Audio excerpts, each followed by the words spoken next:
Like people, documents can make a first impression. So the font you choose to use for your particular document will be very important in getting your audience to look at it, to read the content, and to absorb what you're trying to get across. Different types of documents should use different types of fonts. For example, we're going to work with this one called No Obstacles Home Recipes 1, found in the Chapter 3 folder of your exercise files. It's a two-pager. We have some title information and some footnote information down here, as well as a letter to our customers. Very informal. It's coming from the Essential Veggie Recipes for the No Obstacles Kitchen department.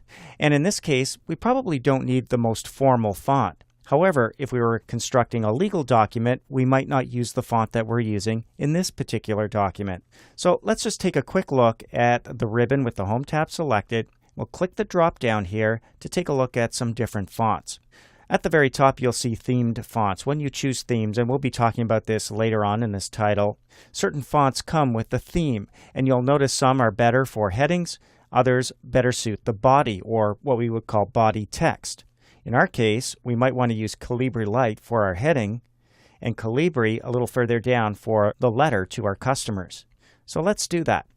Let's click and drag across both lines of our title. We'll go back to that drop down, and at the very top, we'll choose Calibri Light. Now, all we've done is change the actual font face. We can also adjust the size. There's a couple different ways to do that. Currently, you'll see 18 points. Click the drop down, and you'll see a number of presets to choose from.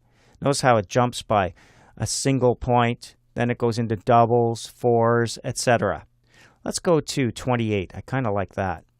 Maybe it's a little too big. Well, we can also use these two buttons next to our drop down for point size, and there is a keyboard shortcut, Control, and the angle brackets for bumping up or bumping down our size. So let's bump it down one, and you'll notice it goes down to 26. Again, down to 24. Let's go back up to 26. Now we can also do things like enhance our headings. We can add some special effects. For example, maybe this should be bolded. I like that. Should it be underlined? I don't think so. We'll click it again to remove the underlining. So that looks pretty good. We've changed the font. We've changed the size.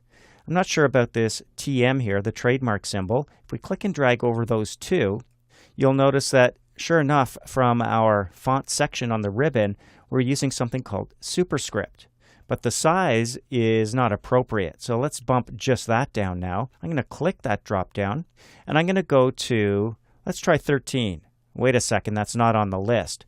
No problem, just type in 13 and press enter, just like so. All right, let's scroll down now to the second page. In here, we can see we're using something different for a font. If we click anywhere in any of the paragraphs, it's Verdana, and it's at 12 points. Looks like some of the text, though, is using some different settings, like No Obstacles Home up here. If we click there, it's still Verdana, 14 points, and italics. If we really want to see what's going on with the formatting of our fonts in a document, there's a cool feature that allows us to see that formatting.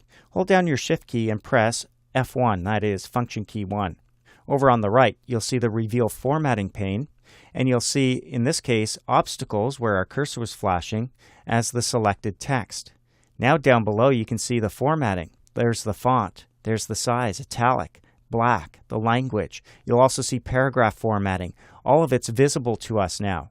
We can even compare this to another section.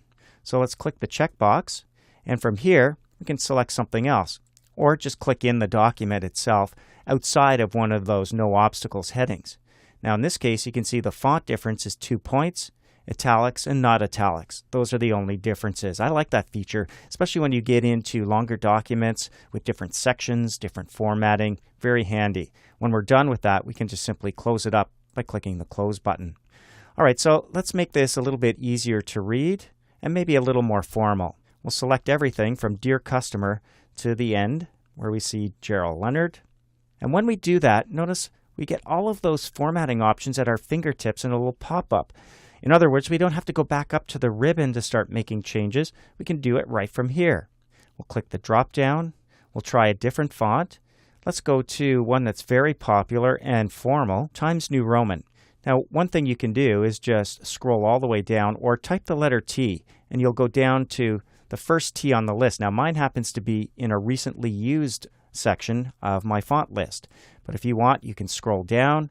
You can hover over different options. You'll see a live preview in the background. We'll scroll a little further down till we get to Times New Roman.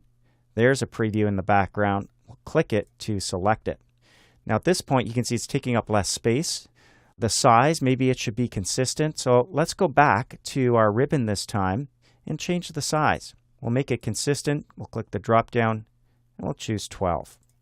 Now everything that's been selected is at 12 points. So we don't have the no obstacles headings inside our paragraphs looking like a little bit different and standing out when they shouldn't be. All right, that looks pretty good. A little more formal, still easy to read, and you can see it looks a lot different than our first page. So a number of formatting options available to you here from the font section of the ribbon when the Home tab is selected. But keep in mind this new feature here in Word 2013 that allows you to select text and get those formatting options at your fingertips with this pop-up. I'm thinking now we should change the font color of our heading. We'll click the drop down. You'll see some theme colors.